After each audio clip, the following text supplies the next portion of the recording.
नमस्ते। आज हम 1971 के उस भू राजनीतिक भूकंप की गहराई में उतर रहे हैं जिसने दक्षिण एशिया का नक्शा हमेशा के लिए बदल दिया। हाँ, हम इसे भारत पाकिस्तान युद्ध कहते हैं, लेकिन असल में ये कहानी है बांग्लादेश के जन्म की। बिल्कुल। और हमारे पास जो स्रोत हैं वो साफ दिखाते हैं कि ये सिर्फ जमीन की लड़ाई नहीं थी। नहीं, ये भाषा की, संस्कृति की और पहचान की लड़ाई थी।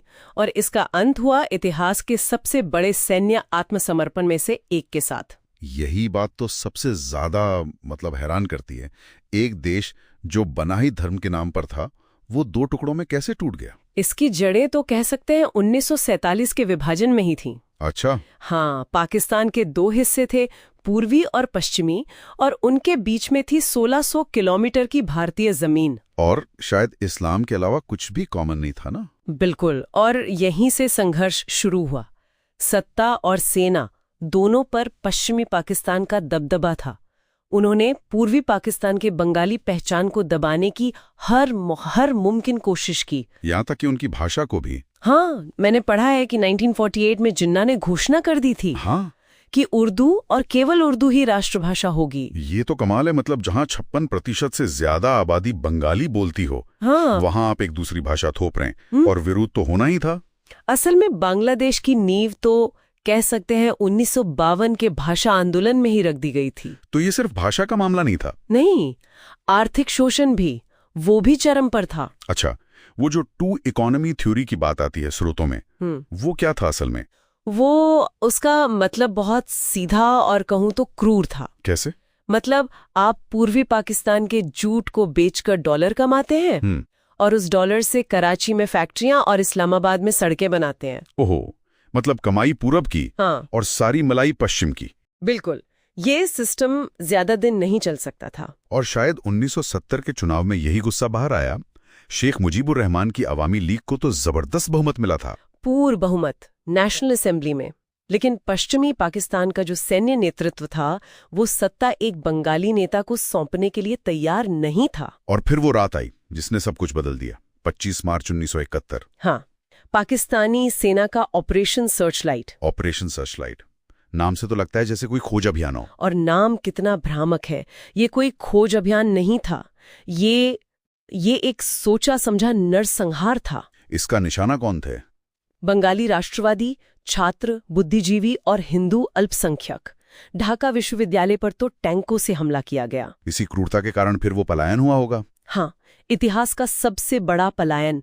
लगभग 1 करोड़ शरणार्थी भागकर भारत आ गए। 1 करोड़? ये आंकड़ा तो भारत पर कितना जबरदस्त दबाव पड़ा होगा। बहुत ज्यादा, आर्थिक भी और सामाजिक भी। तो फिर इंदिरा गांधी ने इसे कैसे संभाला? उनकी क्या रणनीति थी? इंदिरा गांधी ने एक बहुआयामी रणनीति अपनाई। एक तरफ तो उन्होंने दुनिया भर में इसे एक मानवीय संकट के तौर पर पेश किया, और दूसरी तरफ उन्होंने बंगाली स्वतंत्रता सेनानियों यानी मुक्ति वाहिनी को गुपचुप तरीके से ट्रेनिंग और हथियार भी दिए। लेकिन उनका सबसे बड़ा रणनीतिक दांव तो कुछ और था, है ना? हाँ, बिल्कुल। अगस्त 1971 में सोवियत संघ के साथ मैत्री संधि पर हस्ताक्षर करना, जिसने अमेरिका और चीन को, जो पाकिस्तान का समर्थन कर रहे थे, उन्हें सीधे हस्तक्षेप करने से रोक दिया। एकदम। तो जब 3 दिसंबर को पाकिस्तान ने भारतीय हवाई अड्डों पर हमला करके औपचारिक युद्ध छेड़ा, तो भारत पूरी तरह से तैयार था। हाँ, और युद्ध सिर्फ 13 दिन चला। भारतीय सेना की रणनीति भी कमाल की थी। वो बाईपास स्ट्रेटजी है ना? बिल्कुल। दुश्मन के मजबूत ठिकानों को घेरकर आगे बढ़ते जाओ, सीधा ढाका की ओर। इसमें वो नौसेना का ऑपरेशन ट्राइडेंट और मेघना हेली ब्रिज भी शामिल थे। हाँ, वो तो गेम चेंजर थे। ऑपरेशन ट्राइडेंट ने कराची बंदरगाह को तबाह कर दिया और हेली ब्रिज ने तो पाकिस्तानी सेना को हैरान ही कर दिया। और फिर आया 16 दिसंबर 1971। ढाका में 93,000 पाकिस्तानी सैनिकों और नागरिकों ने आत्मसमर्पण कर दिया। द्वितीय विश्व युद्ध के बाद का सबसे बड़ा सैन्य आत्मसमर्पण। और इसी के साथ जन्म हुआ एक नए देश का, बांग्लादेश। युद्ध के बाद 1972 में शिमला समझौता हुआ। हाँ, जिसमें भारत ने 93,000 युद्धबंदियों को रिहा कर दिया। कई लोग आज भी मानते हैं कि भारत ने युद्ध में जो जीता उसे बातचीत की मेज पर गवा दिया। लेकिन ये युद्ध हमें द्विराष्ट्र सिद्धांत की सीमाएं दिखाता है। बिल्कुल, कि सिर्फ धर्म किसी राष्ट्र को एक साथ नहीं रख सकता। संस्कृति, भाषा, ये सभी उतना ही जरूरी है। ये हमें एक बहुत ही परेशान करने वाले अंतिम विचार पे छोड़ जाता है। कौन सा? स्रोत बताते हैं कि आत्मसमर्पण से ठीक 2 दिन पहले 14 दिसंबर को पाकिस्तानी सेना और उनके स्थानीय सहयोगियों ने बांग्लादेश के सैकड़ों शीर्ष डॉक्टरों, प्रोफेसरों और लेखकों की चुन कर हत्या कर दी थी। ये एक बौद्धिक नरसंहार था। हाँ, ये सोचने पर मजबूर करता है कि जब कोई राष्ट्र आजाद होता है तो उसे सिर्फ राजनीतिक स्वतंत्रता नहीं बल्कि बौद्धिक रूप से भी फिर से खड़ा होना पड़ता है। और ये ऐसे घाव हैं जिन्हें भरने में शायद पीढ़ियां लग जाती हैं।